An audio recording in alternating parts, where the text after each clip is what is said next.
Welcome back, guys. I'm in downtown Punta Gorda, the historic district, with the owner of this flood-damaged property, Libby Scherer. She is a property manager here in Punta Gorda. She's been here for 17 years. She has been kind enough to allow us to come and take a tour through this property so we can show you guys what some of these damaged areas look like on the inside. The outside has been picked up, all of the furniture. Punta Gorda has been very good about getting around and picking up the contents, so that has been removed. But she's going to take us on a tour and kind of give us the ins and outs of what she's been seeing in the area since this has happened.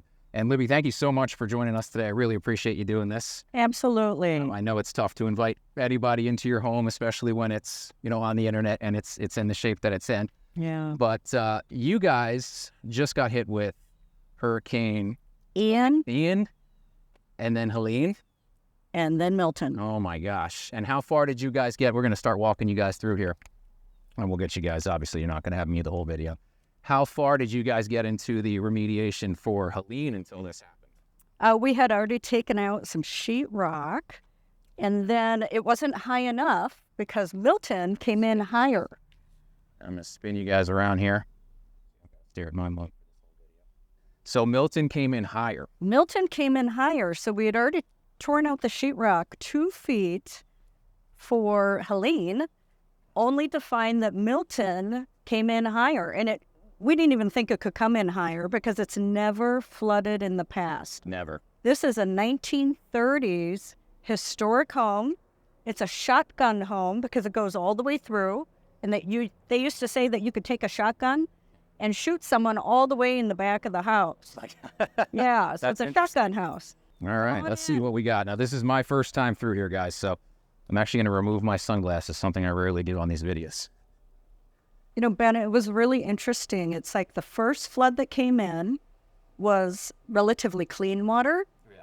And then Milton came in and deposited multiple inches of mud to add to the misery of remodeling and rehabbing. Yeah. So this part's been cleaned up. It took us a couple of days just to get the mud out of this front entry. You guys did a great job. Oh, it's a lot of hard work. Now, how high up the walls is it? Did it come to where you guys are cutting in here?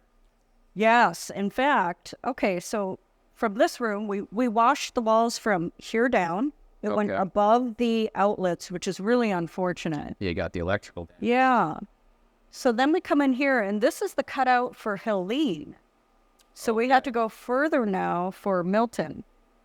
So Helene kind of came in at around here. Yep. And then Milton went the extra distance, and we still have more to cut out. We have another, like 1.5 feet to cut out. Yep.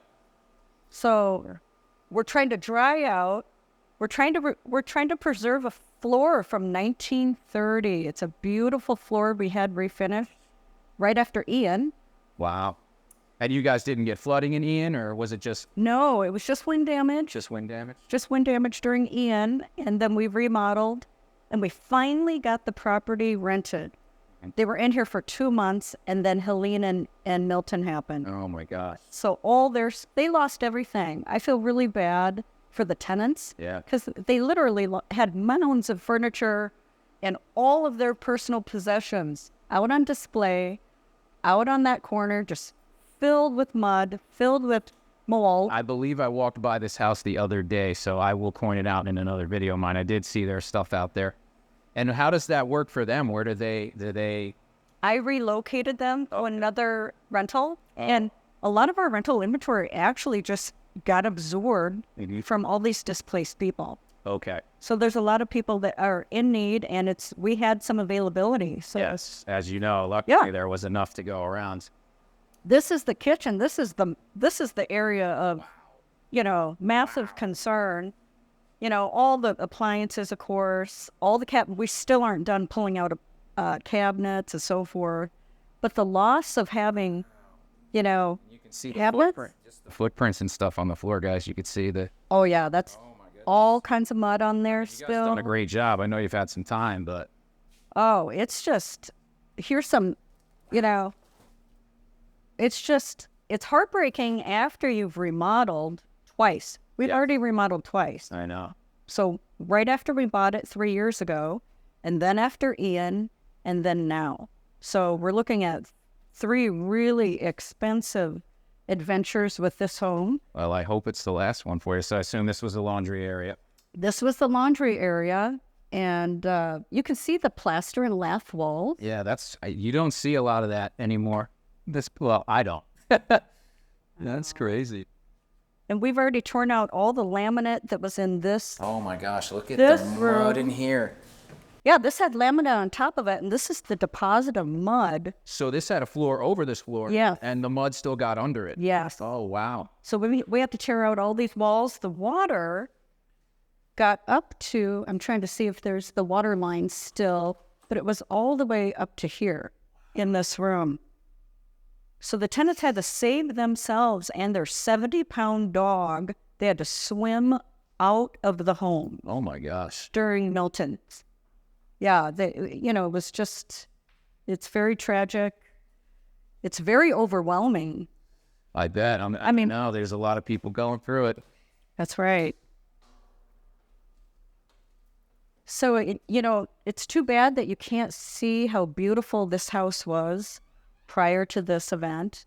It's just now we're battling, the mold that sets in. Yeah, it's starting. It's starting. You can see that. That's a concern. I've mentioned too that for a lot of the snowbirds that have not been able to get here in their houses, this is going to start. I mean, guys, what is this? What are we, a week or 2 weeks out? And it's already accumulating. Yes. So this is, wow, look at this. Isn't that something? And this bathroom was completely gutted and redone. Yeah. And now it's this, which is really sad. And I mean, you guys have done an unbelievable job. Like, I'm sure this was several inches of muck. Oh, it was. And yeah, we just have layers and layers to go. Now, Look at this. Oh my God, it popped the floor. It popped the floor. It blew the cover right off of the lid to the crawl space. And that cover that's not the cover right there. Yeah. The cover is like I don't know how many inches deep the cover is, and it's really heavy. It blew it right off and floated into a different room. You can see all that mud down there. So that's what the inside of the house looked like. Yeah, it had a lot of that in there. Oh gosh. We had to take an actual garden hose Yeah. and bring it in the house to hose the interior, just so we could walk around inside the home. And now let me ask you, Libby, since you're a rental agent, are you getting a lot of calls for people who need housing? We are, and it's so sad because they need to get in immediately. And the hard part of that are some of the HOAs that we have to try to get their applications in if it's a condo. To get the approval. And it takes time. And these folks they don't have anywhere to go. In fact, our adjuster that was at this property just to show up, it took 2 weeks to get an adjuster here, basically, and they couldn't find a hotel room. That's the reason why they couldn't even get here on their first time. Wow. That they had an appointment with us. Yeah, it's really something. Now, you've mentioned you've considered potentially raising this home up. I've gotten bids, and I'm trying to get bids now. I got a bid a long time ago that was really expensive, and I thought it was really expensive a year ago when I was thinking about trying to save money because of our the requirement to have flood insurance here. Yes. It was astronomical. So the numbers aren't working for me when I have a renter here because of the flood insurance. So what were they quoting you? Something, what would you say the flood insurance was roughly the kind of quotes you were getting for this? The flood insurance, I was getting quotes of around $10,000 a year. Wow, $10,000. This is 1,278 square feet. So quotes of $10,000 is not doable in an investment property. And who would have thought this was possible? I mean, you're 4 blocks from the water, but you're a good ways. Well, it's never flooded before, and for 1930, that's a lot of years to have the experience that it has never flooded, and then to have this happen is unusual. 1 in 100 years, they say. It's catastrophic. No, I just wanted to interject there, guys, because Libby did explain to me later, it's a little confusing on the video, she does have flood insurance, thankfully. And that's why we stress on this channel how important it is. And as you guys can see here too, wanted to show you Gilchrist Park, pretty much officially shut down at this point. They don't want people on these boats. I mentioned it in a previous video, but figured I'd just do. Oh, there is a man out there though. He's out there roaming. So it can't keep everybody away, but they, as long as these boats are gonna be here, this park and harbor walk's probably gonna be closed down. And I also wanted to add on insurance, since she's dealing with it right now, is it a Helene claim? Is it a Milton claim? Well, from her understanding, the insurance companies are even trying to figure that out. So they're starting claims for both, and they're kind of going to see how it goes, but it's uncharted territory, even for the insurance adjusters, unfortunately. So, you know, that is a concern, rightfully so, of hers, that doesn't really know which one, how it's going to get squared away and what goes to what. So it's going to be a learning process for everybody, it sounds like, and we'll jump back in. Now, have any of your neighbors been talking about raising homes up or anything? Did they give you any kind of prices that? No. Right now, one of the companies that I called to ask about, you know, what would it cost to raise a 1930s home, and he asked me the square footage. Yeah. I told him, and he said, you know, believe it or not, some companies are, I mean, they have the audacity to try to charge $115 a square foot, possibly, he told me. So how could you remodel and lift the home? Oh, you're well over $100,000 at that point, yeah. Right. So, you know, I don't know what our options are at this point. And this is on the historic registry. Mm-hmm. So we have this, first of all, we love this home. We want to retire in this home someday. That's the reason why we bought it. And then,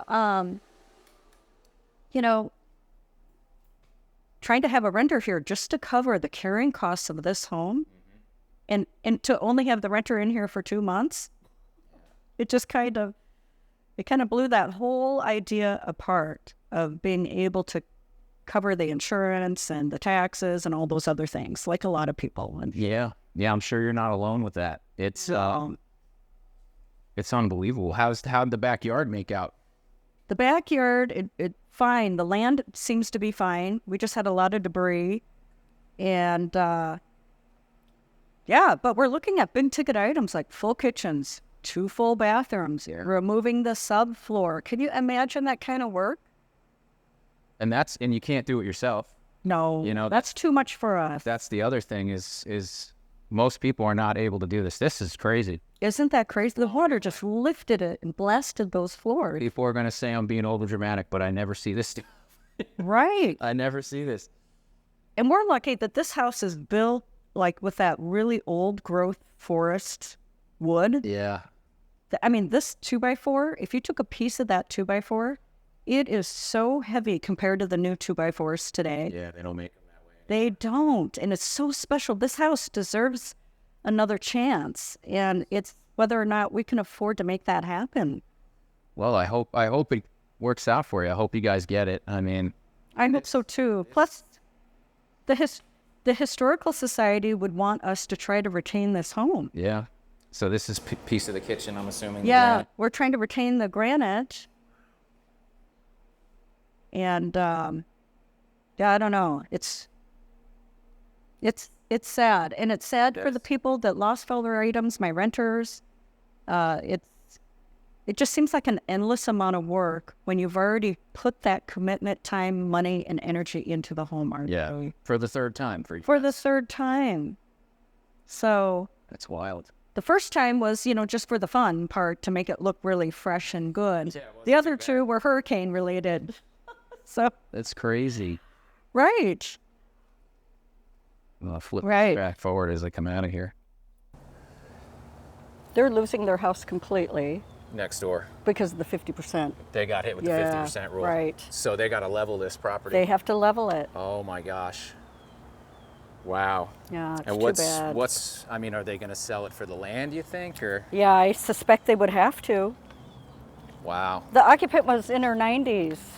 So this was a 90-year-old woman who lived here. Yes. Oh my God. And she got out okay? Yeah. She's taken care of by her daughter now. Wow. And this gentleman, he's in his 90s as well, my neighbor. Another 90-year-old over there. Yeah, it's so sad. And he's already had everything removed out of the house, all of his possessions. Yeah. And he had a lot of help from, I think, maybe some volunteer groups. Yep. So that was really great because there's no way that he could have done any of that work himself. We can barely do it, and we're a lot younger. I know. And you can see they pretty much cleared this street up already, guys. This was filled with debris yesterday. On one of my other videos, you'll see it. Punta Gorda's been pretty good about getting out there. And This is a special town. I mean, this is where the railroad workers lived in this home when they were building the railroad. yeah, So this has always been housing someone someone, you know, that needed to live somewhere to make this town, you know, develop. Yeah, well, it'll come back. It I know will. It'll come back. They'll get it done. And hopefully we have some respite from these storms for a while. But that's what we wanted to do today, guys. Kind of show you what the interior looks like. Libby, thank you so much for taking us through. welcome. That is so nice of you to let us into your home, especially, you know, show us everybody what you're going through. I'm sure there's a lot of people out there that can relate to this and are appreciative of it. And again, guys, like I said, we're gonna have Libby's info in the description. If you guys have any rental needs, you guys know anybody who needs rental needs in Charlotte County, give her a call.